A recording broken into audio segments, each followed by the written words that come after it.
The vibes are bad on this one? It's good though.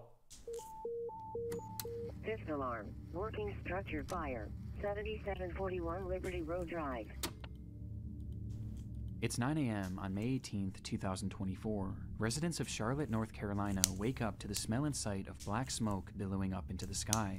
The source: a massive 7-story apartment complex, home to 239 luxury units, or at least what should have been luxury units.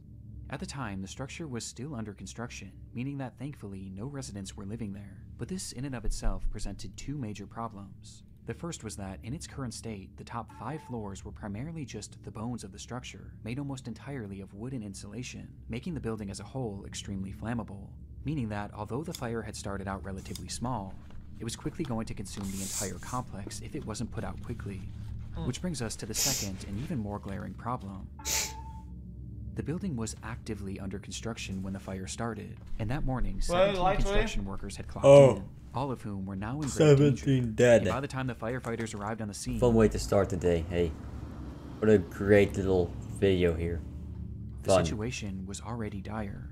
And so firefighters rushed in, finding a large group of the employees and leading them out to safety. Though when they made it outside, they made the horrifying realization that they had only It's very found exhilarating stories. somewhere within that labyrinth of burning wooden walls, 2 men were A left behind, complex trapped narrative and calling out to anyone who might hear them. to And these pleas weren't just being titillate made to those the on the senses. scene, as in the following minutes, one of the To trapped men, evoke 30-year-old DeMonte Sherrill, would take out his phone, open up Facebook, Nuance the live, deep revealing the horrifying emotions. reality that both he and his friend Right. found themselves in. Somebody send help. We're at South Park. Fun, in short. Fun.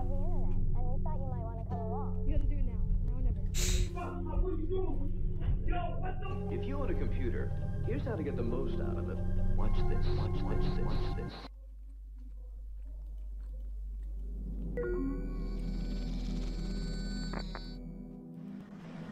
Yo, I'm at South Park right now. At work, and the building on fire, and I can't get out.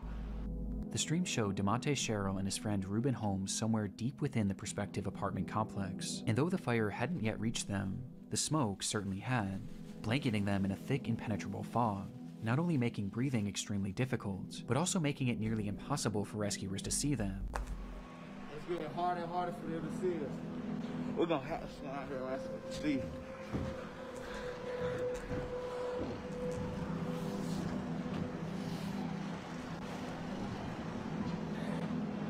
The building on fire, I'm trapped inside, me and my man. This was likely one of the reasons why DeMonte chose to start this livestream, hopeful that it could show rescuers exactly where they were. But based on the footage, their positioning was far from ideal. They were on the second highest floor, floor 6, which had only one access point, a single stairway that was on the complete opposite side of the building.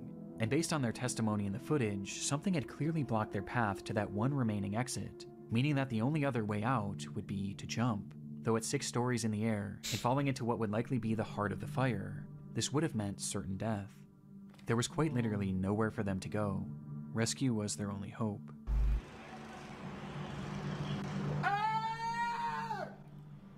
Chat, I once saw a video, maybe you guys have seen it before. Some guy, chat, go on a part like this and swing down onto that over and over again. You guys seen it before?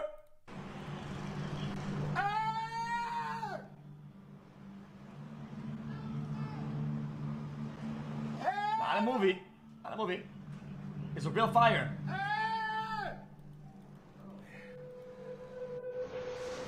Yo, this building is on fire. I'm at work. Somebody send help. We're at South Park.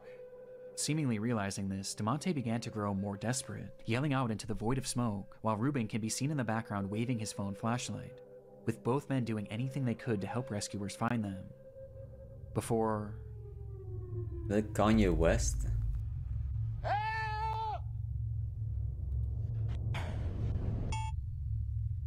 the stream abruptly ends. Rescuers were aware of the unfolding situation on the 6th story. They first tried to reach the men by using a massive crane with a basket attached, which can actually be seen in DeMonte's livestream. Though in it, you can see that it's also facing the complete wrong direction, as the smoke was just that impenetrable. However, at one point, it's believed that the crane operator did actually see these men, but the blaze was just too extreme, leading to the operator himself having to be rescued. This left only one real option for saving DeMonte and Ruben. They were going to have to go in after them. And so they climbed that stairway up to floor 6 and started their trek to the opposite end of the structure.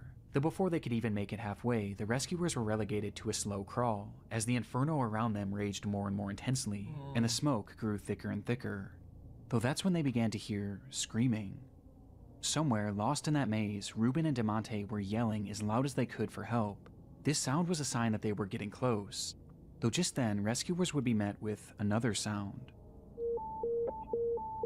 All companies working 7741 Liberty Road Drive, evacuate structure, per command. All companies working 7741 Liberty Road Drive, evacuate structure. Command all companies, this will be defensive at this time. We'll be ready for this side to collapse. Everybody get out of the collapse zone. Confirming you are coming out, but you're not out of the building. With the order being made for all of them to evacuate, as by this point, the structure was engulfed in flames, and a collapse was imminent. The firefighters tried to call out to the two in one last attempt to guide them towards rescue, but they never came. In fact, at that point, the structure fell eerily silent. They would leave that structure Chat, without there's nothing DeMonte anybody or could have Ruben, done, though? and minutes later, the fire consumed the entire building, with the temperature inside reaching 2,000 degrees Fahrenheit. Before it collapsed. So what about a It would eventually helicopter topple to the with just a ground. long rope? And inside, DeMonte and Ruben would become the sole fatalities of this catastrophe. Yo, I'm at South Park right now. At work, and the building on fire, and I can't get out. It's getting harder and harder for them to see us. Knowing how the story ends would make this live stream difficult for anyone to watch, but what I find most upsetting about it is that the majority of those who initially watched this were his own friends and family that followed him on Facebook, with these viewers including his own mother. And a lot of them probably had no idea he even worked this job, as he had just been hired that week.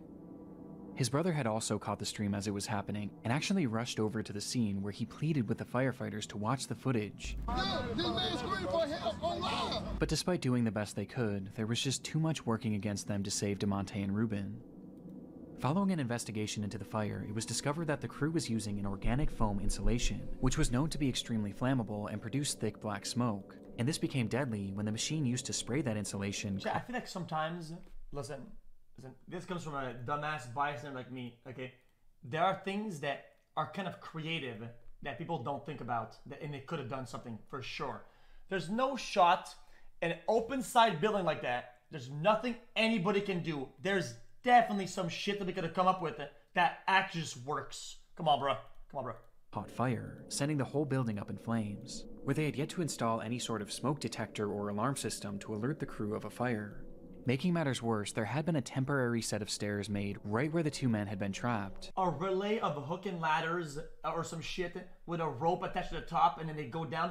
Dude, it doesn't have to be perfect. You guys always think it has to be perfect. It has to be sound. It has to be engineered properly. It has a nice elevator. No, bro. It could be as dumb as like some piece of thing that you attach and it could go down the floor and then go down the floor. It could be literally anything. But that stairwell had just been removed in order to make way for the permanent set of stairs. Because of this and a myriad of other issues, the companies involved with this construction were forced to pay a fine of $50,000 and are currently being sued by the families of both victims. But regardless of the outcome, nothing will ever make up for the loss of DeMonte Sherrill and Ruben Holmes. 50,000?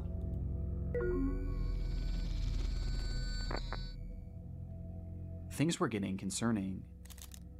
Johnny Cashman spoke to his family nearly every single day, but now, on the 6th day without receiving any communication from him, they knew that something was wrong. Johnny lived in Lynchburg, Virginia, hundreds of miles away from his home in Maine, and so, being unable to check on him themselves, they called police in the area and requested a welfare check. Police entered Johnny's apartment on the 19th of April, 2022, and hours later, What the fuck they is would call that his piece of parents. shit? That's an industrial building. Ideas you came up with on the spot would be better ideas than maybe a professional 10,000 experience. What the fuck is that? Brother, how many videos have we seen that where there's an actual possible solution, and dude, it's just because they're liable. It's because people are liable. It's like if they try something and it fails. I mean, this is the type of building where they start whatever lacing your happens. meth. So a lot of times they just do fucking nothing. But it actually so happens that a lot of times there's something that could have been done 100%. Just like a TEPCO and the nuclear reactor, right? Like, it's not because the professionals are saying something that dude, it's the best outcome, best with the news solution. That they had found their son dead on the floor. According to the officers, Johnny had experienced some sort of medical event that led to GI bleeding that ultimately claimed his life. But this made no sense to Johnny's family. He was only 38 years old and had just been given a clean bill of health after a full medical exam only 4 months prior. It was so out of the blue, in fact, that they even asked if there were any signs of a struggle or if there was any evidence that he may have taken his own life. But they were assured that there was no trauma, no drugs, and nothing suspicious found on the scene, and that, as shocking as it was, his cause of death was entirely natural, and had likely just been spurred on by drinking and tobacco use, with the only solace being that Johnny didn't suffer, as they stated that he had died instantly. Because of this, no autopsy was performed, as the case seemed as straightforward as it gets. And despite Natural his family death questioning if they on should the get their own floor autopsy, instantly. They were told by officers that it wouldn't be necessary. And so, Johnny's body was cremated and sent back to Maine, in what seemed to be the end of Johnny Cashman's story. Huh?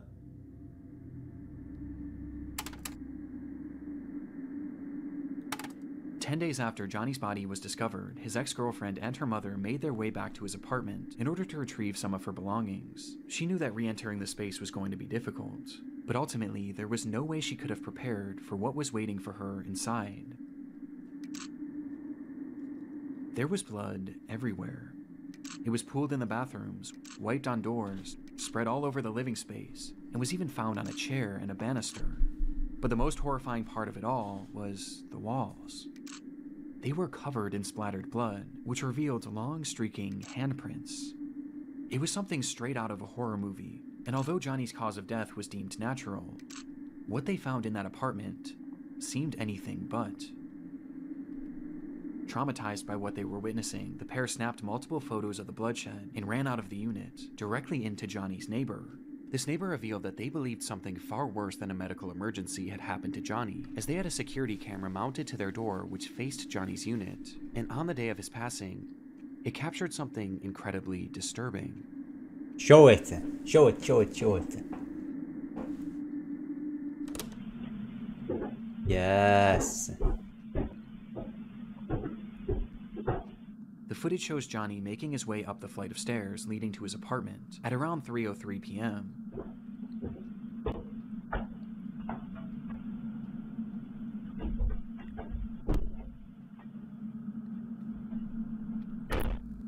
Nothing seems out of the ordinary at all, though it is noteworthy that he was holding an empty glass, perhaps insinuating that he had been drinking. But this doesn't the way he's seem to walking impair his also movements insinuates much at that, all, man. as he punches Much at all.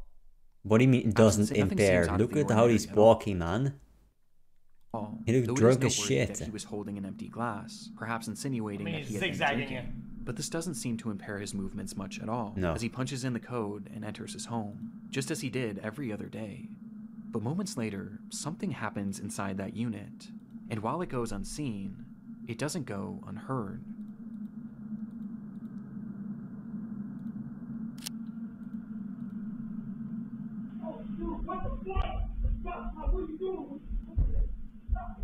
Yo, what the fuck, dude?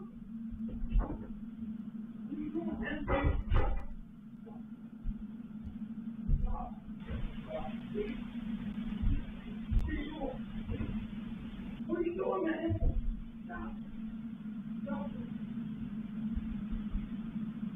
Huh? Oh, but how does this guy get in then? It's a dog. Maybe he dog? killed the dog and then died of shock. Something like that. The audio seems to depict a man yelling, asking repeatedly, "What are you doing?" and begging for something to stop. On top of this, you can also hear loud thuds and banging, almost as if things were falling over inside, or there was some sort of physical altercation, before the unit then goes quiet just a few seconds Who's he later. talking to? It was unclear if this voice was Johnny's, or perhaps someone else who had been inside the unit. But regardless, one thing was apparent from this audio. There was someone else in that apartment, despite the fact that Johnny lived alone. And just 7 minutes later, this unseen person would emerge. Covered in blood? Oh.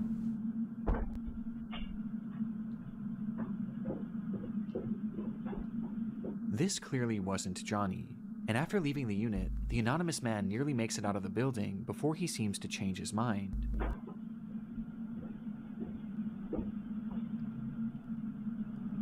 Why the doorknob? Turning around and walking back up the stairs before fiddling with the door handle, touching it only with his sleeve, like he was wiping off his fingerprints. Okay. He's just camera? a GTA guy. He's from He then GTA walks 4, down the man. stairs and stops Nico. once again, where he seems to be in a state of shock over whatever had just transpired, before he composes himself and walks out of the building. But the footage wasn't quite finished yet. What motives, though?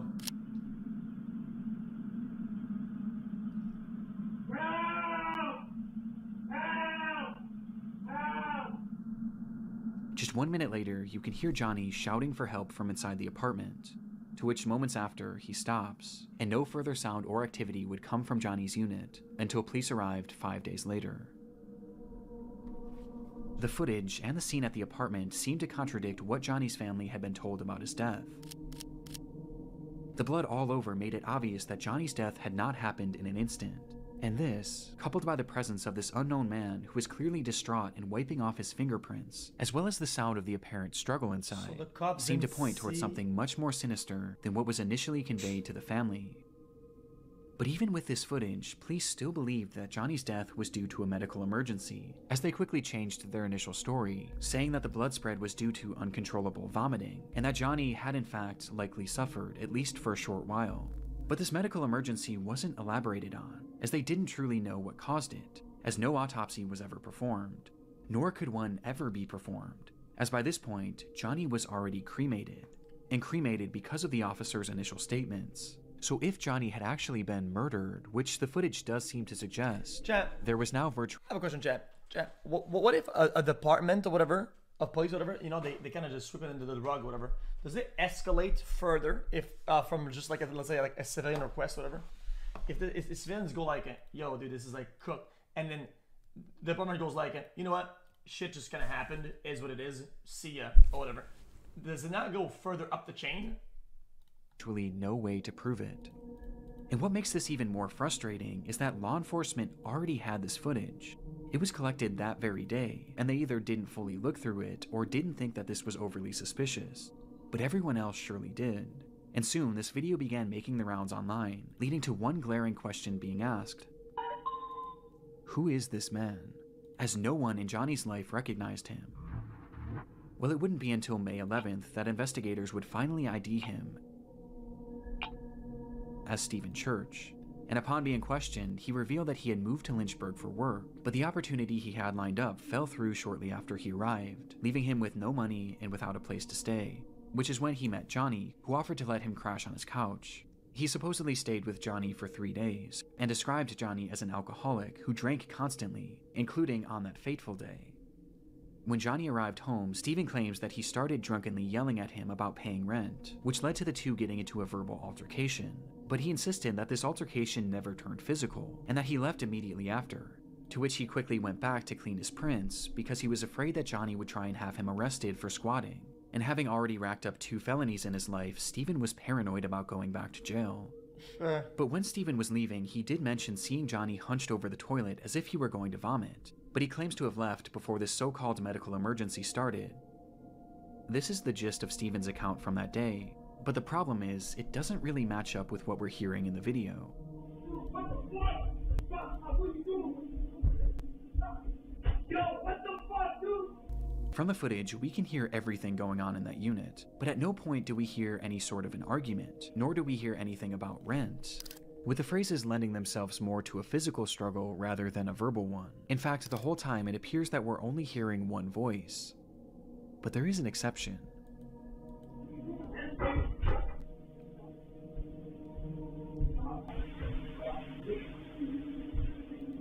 to my knowledge, it's never been conclusively determined whose voice is who in the recording, and either scenario paints a far different picture of what may have happened inside that room. But regardless, this audio makes it clear that Steven's story was fabricated at least to some degree, as he also fails to account for the loud banging in the background. And because of this, his version of events is generally rejected, with most people seeming to believe one of two main theories. Most people? The first is that, upon arriving home, Johnny and Steven had gotten into a physical altercation, resulting in Johnny taking some sort of blow to his abdomen, which in turn triggered or exacerbated this medical emergency. GI bleeds are horrific, and can certainly cause the level of bleeding that was found in the apartment, and perhaps seeing all the blood coming from Johnny, Steven started yelling at him, before deciding to run off, fearing that he would be charged for murder. This would explain Steven's demeanor and actions after leaving the apartment, and why he may have fabricated his story, Well, I mean, as he knew or equally knows as that he bad, was so- directly responsible for Johnny's death. And this blow to the abdomen could have easily been missed by investigators, as the injuries would have been primarily internal. The second theory is that upon arriving home, Johnny naturally experienced a medical emergency leading to this catastrophic GI bleed. Upon seeing this and perhaps being in a state of shock, Steven yelled at him, demanding to know what was happening and telling him to stop, as perhaps he was moving around the apartment and tracking blood everywhere, which would explain the other voice saying, "I can't stop." I could see how this experience would make no sense to Steven, and perhaps just having no idea what was happening, he left and tried to make it look like he was never there, as he was afraid of being blamed for whatever was happening to Johnny, and so he essentially left Johnny there to die, whether knowingly or unknowingly. What bothers me about this theory is why 911 was never called, not only by Steven, but by Johnny too, as his phone was found in the unit with blood on it, implying that he had it in his hand at some point, though it's possible that the massive blood loss just made him too disoriented. Both of these theories seem believable, or at least more so than the explanation that Steven had given. However, in October of 2022, Johnny's case would officially be closed for good, with Steven being cleared of any wrongdoing, as Johnny's death was labeled the same way that it always has been, a medical emergency that couldn't be further elaborated on, with the most relevant evidence being that Steven's shoe prints were not found in the blood, but Johnny's were, implying that he had not been part of the struggle. But in my mind, this can be explained by both theories mentioned previously. Though regardless, without the possibility of an autopsy, this is likely where this case ends for good. Yeah, but he says stop. So stop what? And also he didn't ask for like help until later. With this disturbing footage, But I can't help but think This that there guy is is more to how the is this story guy not somewhat liable though? than we may ever know.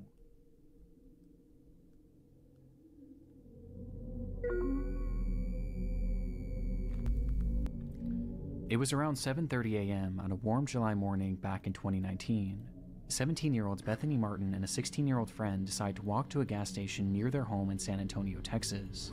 And as the two of them made their way down the road, their path brought them parallel to a drainage ditch, which was often filled with various trash and other discarded material.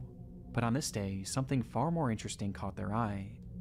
It looked like a man crouching down and leaned up against one of the concrete walls. But the closer they got, the more they realized how unusual his posture was. Tweaker. He looked completely unnatural, and he wasn't moving. And by the time they came face to face with him, the reality of the situation would hit them. They had just found a dead body. Oh.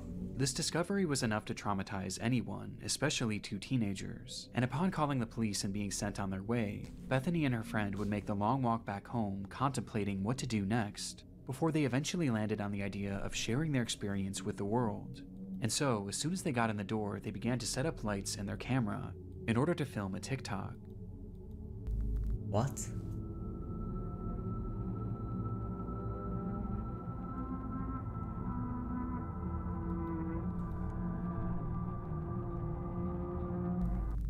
The clip showed the two sitting on a couch appearing to be in a state of shock, with the words, "Us remembering we found a dead body this morning," plastered on the screen, offering no other context aside from the description, which simply read, "I wish we were kidding, all respect to the family."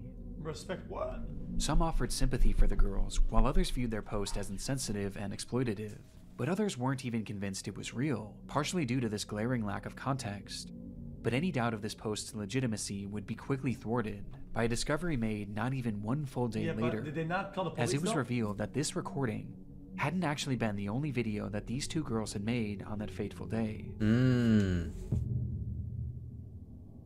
On their walk to the gas station, the girls had stumbled across the body of 25-year-old Marcus Adams, with the young man having seemingly perished earlier that morning, with it being apparent that he had taken his own life.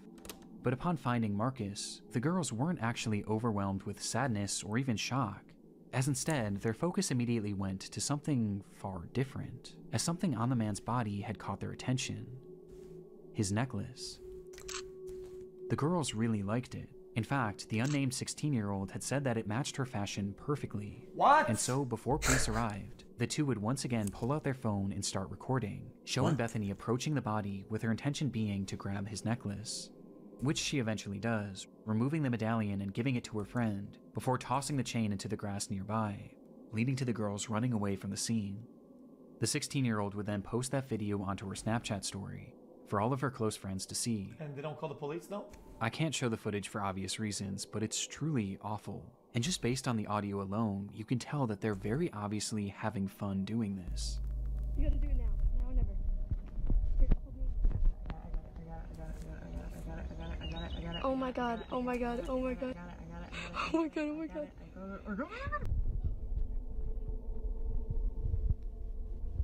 Yo. There's something so uniquely disturbing about it. It's clear that upon finding the body, there was no real emotional impact on them, at least none that outweighed their desire to steal from it. And as if stealing from this man who had just taken his own life, and posting it for all their friends to see as if it were a joke, wasn't horrible enough, they then immediately posted this other video to TikTok in an attempt to garner sympathy. It's truly awful, and made even more appalling by reports that claim that the 16-year-old had actually worn this medallion in the TikTok video, and in others made following its posting. And unfortunately, their actions had even more upsetting consequences, as the footage from their Snapchat story was quickly downloaded by someone they knew and posted onto an app called Nextdoor, with the footage being totally uncensored. And it was on this app where it's claimed that many of Marcus Adams' own family members would see the footage, many of whom weren't even aware that he was deceased. Just one day after posting this TikTok, both girls were questioned by the police after the incident and the footage was reported to them, and as a result, Bethany would be charged with theft of a human corpse, but would ultimately avoid any serious jail time. Wait, really? Meanwhile, the 16-year-old's name and charges were never publicly released, but we do know that the medallion was returned to the family. Chat, isn't failing to report... Means she's on TikTok. You can just look it up right there. I'm confused. Isn't that another charge? I'm confused. Perhaps unsurprisingly, Bethany would later come back to her TikTok page shortly after her arrest and share her side of the story, where she gave a less than half-hearted apology, while also claiming to be the victim, saying that her friend had pressured her to steal from Marcus, as well as pressured her into making that TikTok in the first place, because she thought it would be a hit. Though obviously this didn't go over well.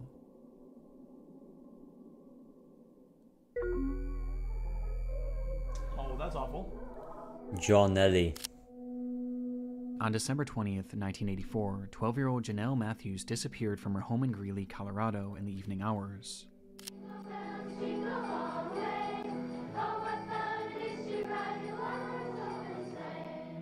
Earlier that day, she had sung at a Christmas concert with her school's choir, which her parents were unable to attend, as her mother was out of town and her father had gone to her sister's basketball game nearby, leading to Janelle catching a ride home with a friend, being dropped off at her house sometime around 8:15, where she excitedly spoke to her father on the phone, letting him know that she had arrived home safe and sound. Approximately 1 hour later, her father, Jim Matthews, pulled into the driveway to find the garage door wide open, and the house completely empty. Janelle was gone, leaving behind her winter coat and even her shoes, despite it being a frigid, snowy night.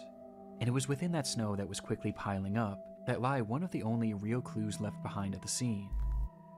Footprints, leading directly to one of the home's windows, insinuating that someone had been watching Janelle. 12-year-old Janelle Matthews disappeared from her Greeley home 1 month ago today. It's believed she's the victim of a kidnapping. She has not been seen or heard from since December 20th.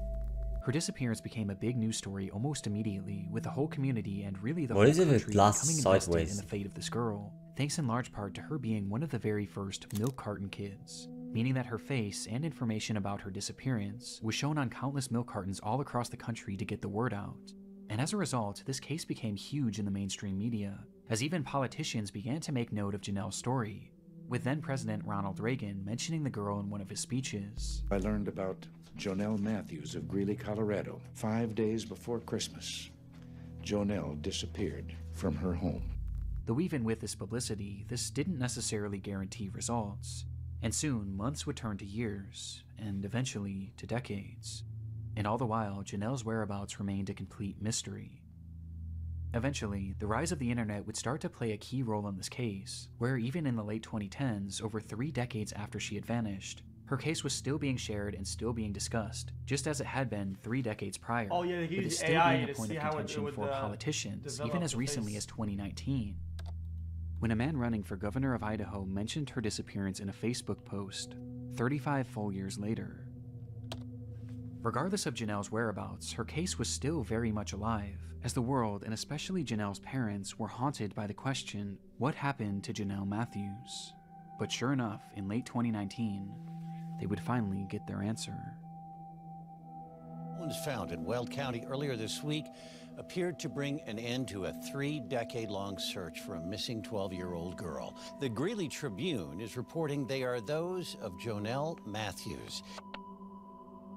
On Tuesday, July 23, 2019, at roughly 4:50 p.m., a crew had been digging in an isolated field in Weld County, Colorado, in order to install a new pipeline, when they would uncover the decayed remains of a little girl. It was Jonelle, still wearing those clothes that she had worn to her recital, meaning she had likely died the very day she disappeared, having been killed by a single gunshot wound to the head. Jonelle Matthews had been murdered in cold blood, and almost immediately upon finding her body, the police would also zero in on their suspect. The man's name was Stephen Pankey, and at the time of Jonelle's disappearance, he had been living in the same general area in Colorado. But by 2019, Stephen had long since fled the area, as after the crime, he would eventually pack up seemingly out of the blue and move to Idaho, where when Jonelle's body was discovered, he just so happened to be running for governor. Bro. What? Bro. Wait. What the fuck? Was Stephen Pankey her body. The police would also zero in on their suspect. The man's name was Stephen Pankey, and at the time, Steve and moved in to be running for governor. I thought I misheard. Pancake.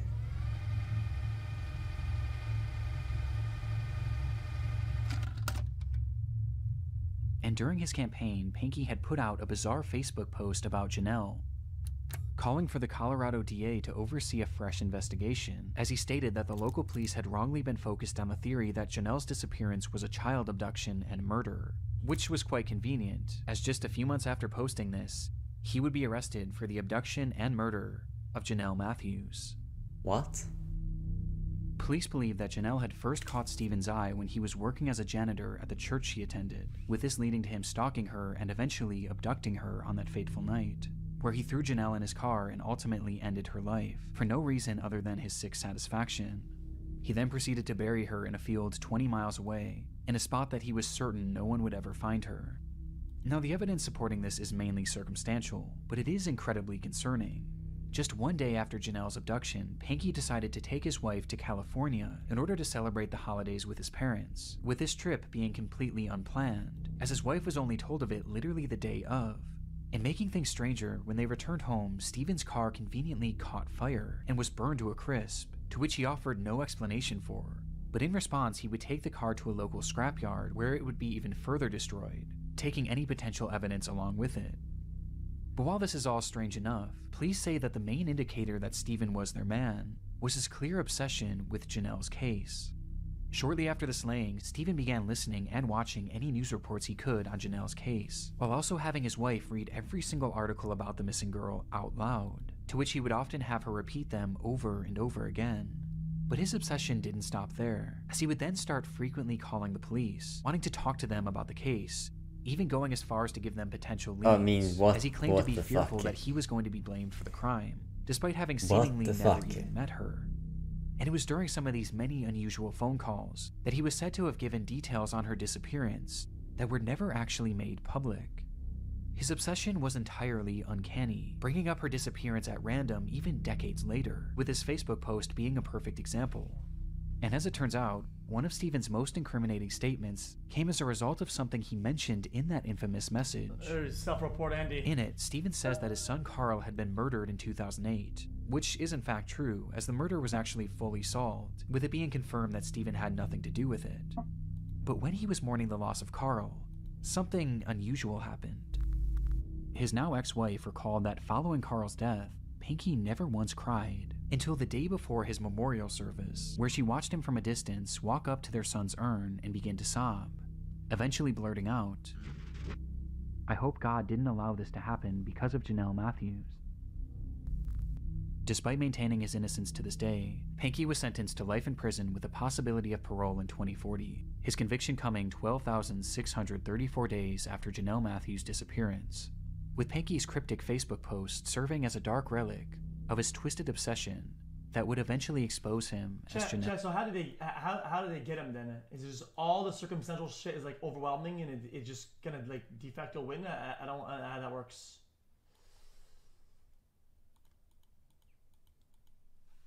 Killer. DNA maybe. I want to give a massive shout out to my buddy Ryan, aka Nexpo. A lot of you already know this, but Ryan is. Well, I don't know how that works. What? I know things can be circumstantial, but what if there's like Ryan? Who's Ryan? They're all circumstantial by themselves, but they all are also could be linked to thing. Is that not like? What's this? It's a rat. Looks like a little rat. Interesting. I enjoyed that. There are another videos. You know what? I don't need another video to do this. No, but excuse the goat. The goat is massive. We have to glaze the goat for glazing the goat. You know, now glaze the goat as I've glazed him before. Okay. See you, man. See ya.